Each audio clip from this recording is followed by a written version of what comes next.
bago ka pa lang sa aming YouTube channel, just click the subscribe button and click the notification bell para lagi kang updated sa aming mga videos. Bago po tayo magsimula sa ating talakayin, tayo po yung yumuko para sa ating panalangin. Yes, Father God, na nasa kaitaas-taasan, pinupulit sinasamba ka namin, Panginoon. Lord, maraming salamat sa mga biyayang patuloy niyo pong pinagkakaloob sa aming Panginoon simula sa pinakamaliit at pinakamalaki, Panginoon. Lord, patawarin mo kami sa aming pagkakasala at pagkukulang. Lord, ngayon, Panginoon, sa gawaing ito, Lord God, ikaw, Panginoon, ang humipo sa mga taong makakapanood nito, Panginoon. At ikaw, Panginoon, ang bahalang mag-open ng kanilang mga isip at puso, Panginoon, upang tanggapin ang iyong mga banal na salita, Panginoon, na nanggagaling sa inyo, Lord God. Lord, ganun din sa akin, Panginoon, gabayan mo po ako, Panginoon, sa aking mga sasabihin, Panginoon, tinataas ko ang pinakamataas na pangalan at papulit pasasalamat. In Jesus' name we pray. Amen. Napakasarap sa pakiramdam pag nararamdaman natin na mahalaga tayo, appreciated tayo, at minamahal tayo ng ibang tao.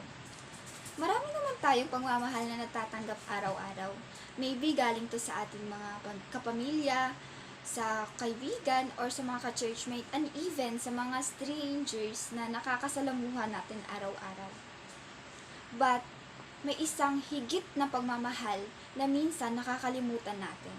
At ito, yung pagmamahal ng Panginoon para sa atin. His unfailing love. Diba? Ayon sa Psalm 36, Verse 7, How precious is your steadfast love, O God! The children of mankind take refuge in the shadow of your wings. Ayun yung pagmamahal ng Panginoon sa atin. Hindi siya nakakapagod. Hindi rin to yung pag-ibig na nauubos at kailangan natin i-renew lagi. Yung parang kailangan natin silang kailangan natin silang ipakitaan ng mga bagay na para assure tayo na mahal pa rin tayo nila. Pero ang Panginoon, wala pa tayong gawin.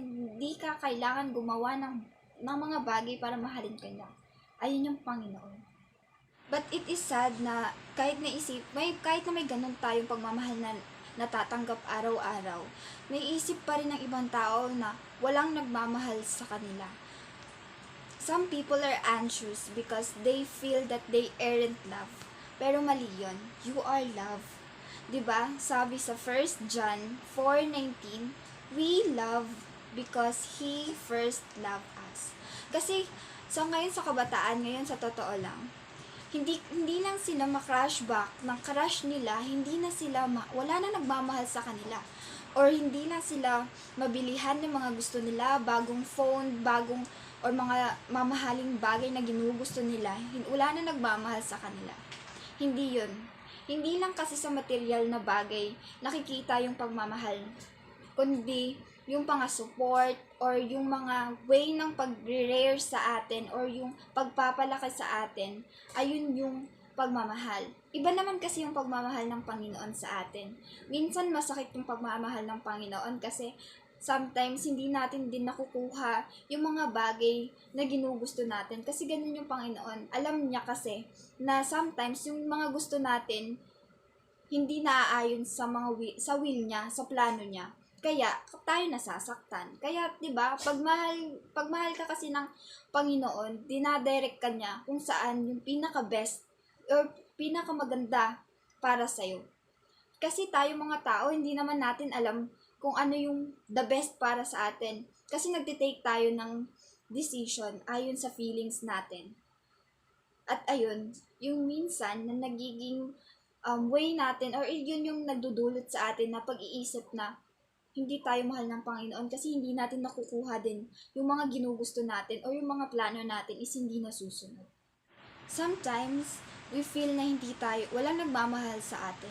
Kasi, yun yung sinisiksik natin sa isip natin. Yun yung pinipilit natin sa sarili natin na walang nagmamahal sa atin. Kaya, unang-unang dapat mong gawin is baguhin yung way ng pag-iisip mo at way din yung pananaw mo sa pagmamahal. Kasi kung hindi mo yun babaguhin, hindi mo malalaman na may nagmamahal sa'yo. At hindi mo rin malalaman na minamahal ka ng Panginoon.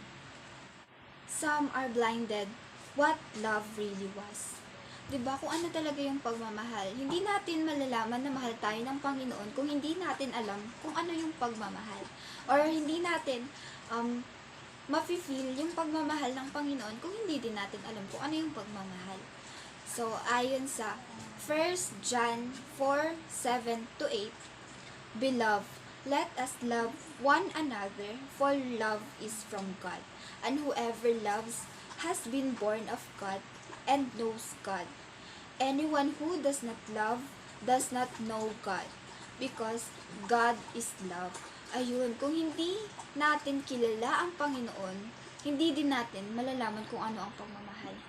Kasi ang pagmamahal ay ang Panginoon, at ang Panginoon ay pagmamahal. So, it is mean na yung pagmamahal, hindi siya bagay. Hindi rin siya tao. Kasi Panginoon siya. Siya yung Panginoon. Yun yung pagmamahal. Kasi 'di ba sinabi dun na love is God. Kaya, hindi nadadaan sa material na bagay yung pagmamahal. Hindi din napapakita sa mga material na bagay yung pagmamahal. Sabi nga 'di ba, na walang sino man ang makakapaghiwalay sa atin sa pagmamahal ng Panginoon.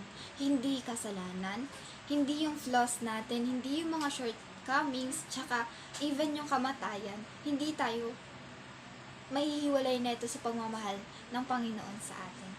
Kasi 'di ba, sabi sa Romans 8:37 to 39, No, in all these things we are more than conquerors through him who loved us. For I am sure that neither death nor life, nor angels nor rulers, nor things present nor things to come, no powers, nor height nor depth, nor anything else in all creation will be able to separate us from the love of God in Christ Jesus our Lord. Ayun, kahit na ano pang gawin natin na desisyon sa buhay natin, or kahit na hindi natin piliin ng Panginoon, mahal pa rin tayo ng Panginoon. 'Di ba? Ang sakit lang nun na may isang nagmamahal sa'yo na higit yung maibibigay sa'yo, pero hindi mo sila pinipili. Pero mas sinisiksik mo yung isang bagay na hindi, kahit na hindi ka naman minamahal neto, yun yung pinipili mo. Pero yung Panginoon, andyan siya, nag-sacrifice siya ng life para sa'yo, pero hindi mo siya kayang mahalin.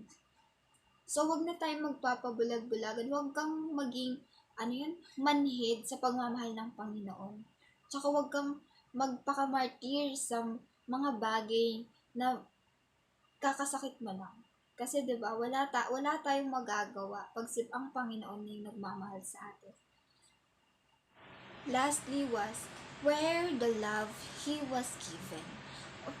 Damit ba to para suotin? Hindi.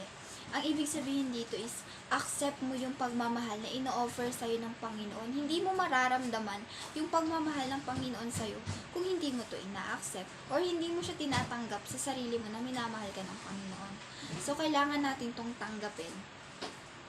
'Di ba? So, ayon sa 1 John 4:9 to 11, in this, the love of God was made manifest among us, that God sent His only Son into the world, so that we might live through Him. In this is love, not that we have loved God, but that He loved us and sent His Son to be the propitiation for our sins. Beloved, if God so loved us, we also ought to love one another. Ayun, sinabi na magmamanifest din sa atin yung pagmamahal ng Panginoon. Kasi 'di ba, pag na-accept na kasi natin yung pagmamahal ng Panginoon sa atin, bukal din sa puso natin na gawin yung will niya. Kasi 'di ba, minamahal ako ng Panginoon, tas against naman ako sa mga will niya. So, gagawa ka ng kabutihan or yung love na nanggagaling sa kanya is yun yung magdudulot sa'yo para makita yung mga pangit na bagay na matuturn mo into beautiful things or beautiful deed. 'Di ba? Kasi ayun yung bunga ng pagmamahal is yung kabutihan. 'Di ba?